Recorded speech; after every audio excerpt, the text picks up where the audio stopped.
Now, you never know what someone has got stashed away in their attic. And we find this all the time. Whenever we talk about antiques and things, people have always got something stashed away in the attic.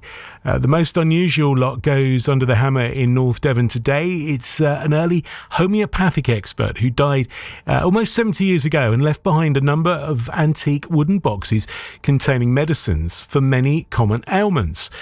Dartmoor Auction House in Sticklepath are holding the sale.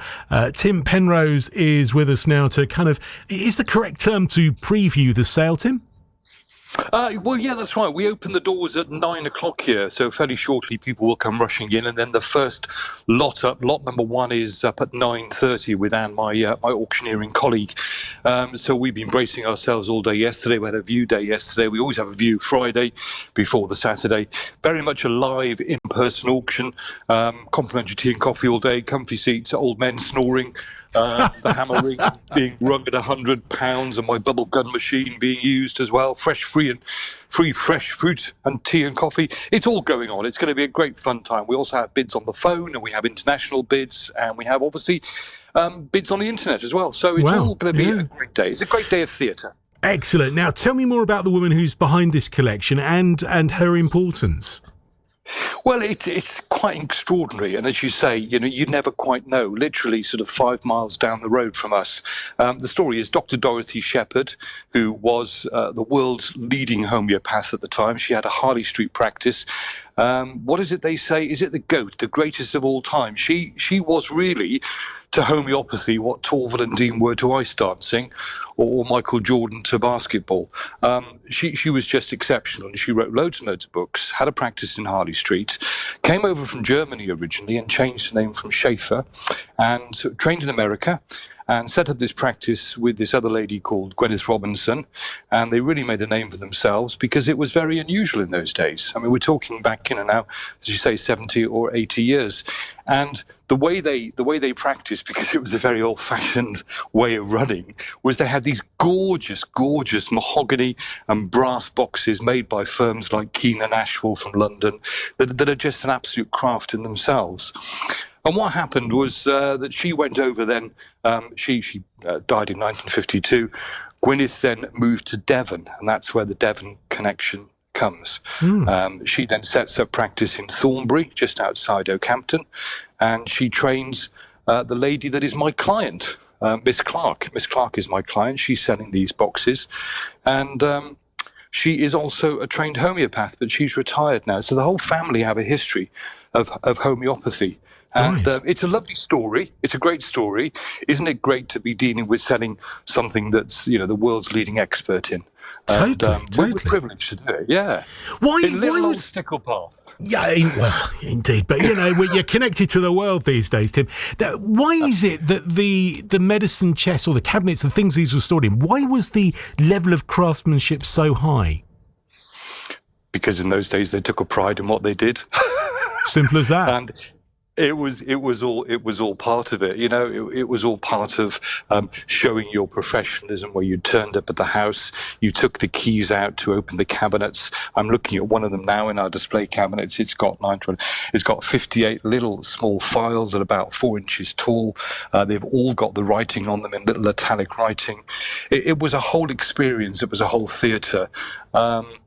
And I guess part of that then gives confidence to the prescription that you're giving to the clients. And of course, bear in mind, it's a long time ago. So she was the greatest of all time. There's no doubt about that. And we're utterly privileged to have it. I had a long chat to Miss Clark last night about it. And she said it's just, it's the time now to pass it on to somebody else that would enjoy them. And we've had a lot of people interested in them, obviously. A lot of London dealers. Some of these boxes retail in London will be going for £3,000-4,000 each. We've got 11. Lot 405 to lot 413. So they'll be coming under Anne's hammer at about 1 o'clock, 1:30. Wow. There's also a whole load of kind of what look like test tubes and things with stuff still in them. I mean, presumably you'd be advising everyone not to take them. No, not at all. We'll be advising them to take them and see how they feel. I've got one here in my hand. What does that say on it? Does that say arsenic? No, it's probably something different, isn't it? I can hear my children saying, "Father, that's not helpful." No, they're fascinating. I suppose probably, to be honest, if we were in London now, people would be probably putting health and safety and disclosure signs. But no, let's just go for it. They look fantastic.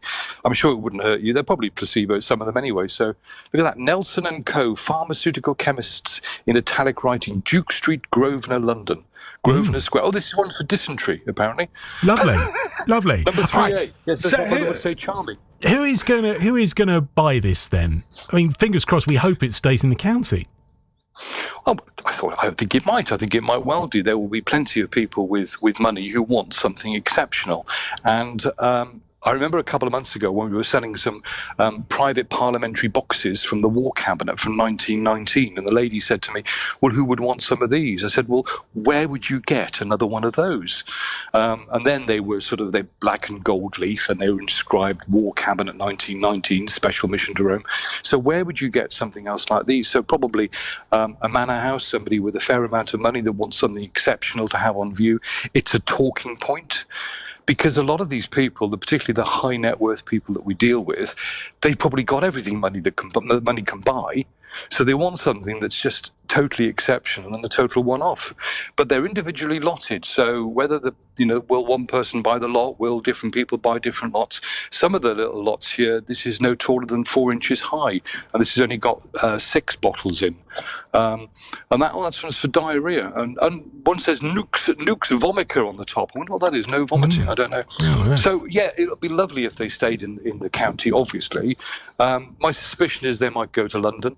But they will stay in the country, I'm pretty sure of that. Fantastic. And they are fantastic. They're just absolutely gorgeous things to look at. Well, Tim, listen, you must come back and tell us what went where and how much you got for it. I absolutely would be delighted. I mean, they should be in a museum, really. But we seem to specialise in having weird things. I mean, we've also got at the sale, would you believe, a World War II silk parachute. I mean, who would want one of those? A very posh lady came in yesterday and said, "Well, what would I do with that?" I said, "Well, you could make 100 pairs of silk knickers, madam." Ooh, and there no. was a heavy silence.